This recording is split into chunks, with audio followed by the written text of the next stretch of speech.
That has quickly become one of the most perplexing enigmas in the known universe. These strange phenomena are called fast radio bursts or FRBS. Their origins are unknown and their implications remain largely theoretical. But the mystery didn't begin here. It began with a subtle anomaly, something so faint and easily dismissed that it nearly went unnoticed altogether. The Voyager spacecraft, twin marbles of 20th century engineering, launched in 1977, had long since crossed the borders of our solar system, journeying deep into interstellar space.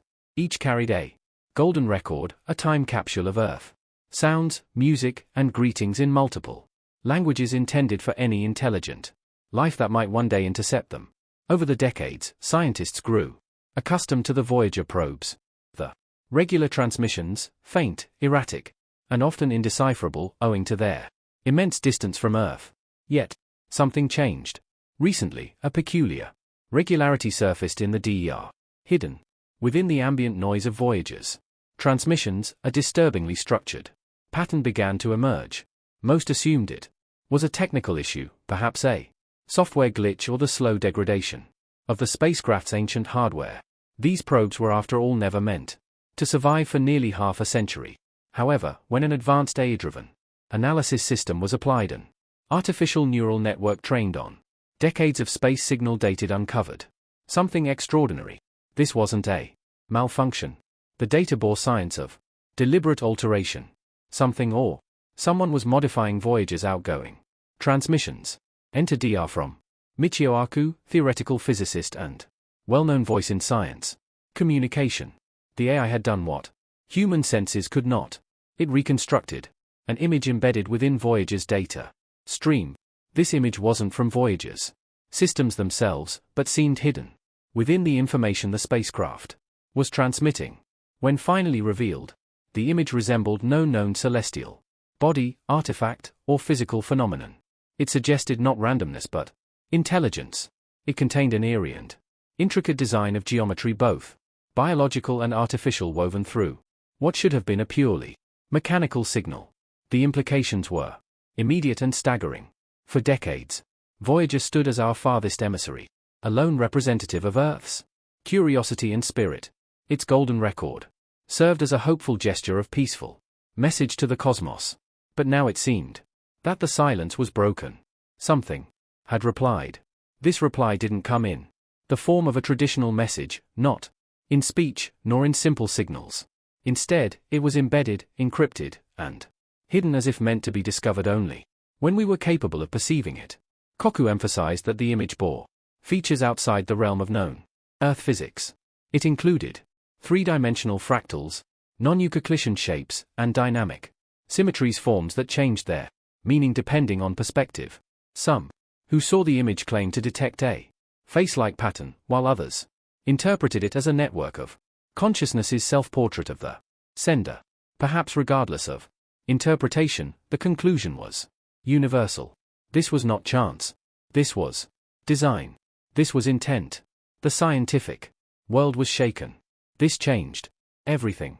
No longer was the question merely whether intelligent life existed beyond Earth. It was now a question of engagement, contact, response, but not in the ways we expected. Not with language, with cognition, with symbol, with challenge. Voyager's signal was not drifting aimlessly in the void. It had been intercepted. Something out there had not only listened but responded, and in a way that demanded intelligence not only from us but from our machines. The AI that deciphered this image wasn't just a tool anymore. It had become a collaborator. It had uncovered a message meant for it, not as thought. That realization was both profound and unsettling. Had the message been embedded in the signal for years, waiting for us to become advanced enough to notice it? Was the intelligence behind it watching us the entire time, interacting with Voyager in ways beyond our comprehension? These questions ignited a global scientific effort. Labs and observatories scrambled to validate and decode the rest of the signal, and the message's deeper implications unfolded.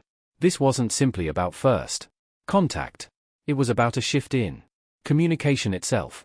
I was now the bridge between human cognition and something other. Kaku and his colleagues proposed that the nature of this signal suggested an understanding of us, not just of our machines but of our minds. The design of the image and the way it was discovered implied that the senders anticipated our technological growth. The message had waited. It had slept. Until the moment we were ready. The AIS reconstructed image bore an alien aesthetic, a blend of chaos and order, of symmetry and distortion. There were no overt threats, no weapons, no signs of aggression. Yet the strangeness itself, the precision, the otherness evoked a quiet dread, not fear of harm, but of the unknown.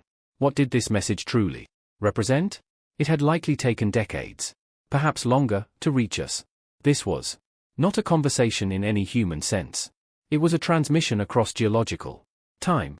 Whatever or whoever sent this reply did so on a scale that defied our ideas of dialogue, and that in itself forced a new paradigm. Philosophers and scientists began asking deeper questions. Was this message meant as an invitation, a test, a mirror? The fact that it was sent to Voyager rather than directly to Earth suggested restraint or caution, perhaps even respect. Perhaps the sender knew that our own growth had to reach a certain point before we could understand. Attention turned to other long-range probes, Pioneer, New Horizons, and older satellites. All were reanalyzed using the new AI techniques, but none bore anything like what Voyager carried.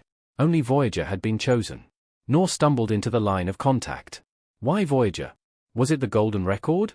Did the senders perceive it as a sign of our maturity, our artistic and scientific potential, or was it simply the first thing they found and they chose to respond in kind with mystery rather than clarity throughout this unfolding drama? Kaku urged caution. He acknowledged the temptation to declare first contact or cosmic revelation.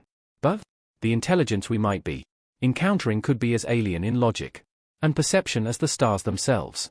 It might not recognize us as sentient in our own terms, but it had spoken. That alone changed everything. There was endless speculation. Was this a greeting? A challenge? A map and autobiography? Linguists, mathematicians, biologists, and artists joined the inquiry. The effort became multidimensional.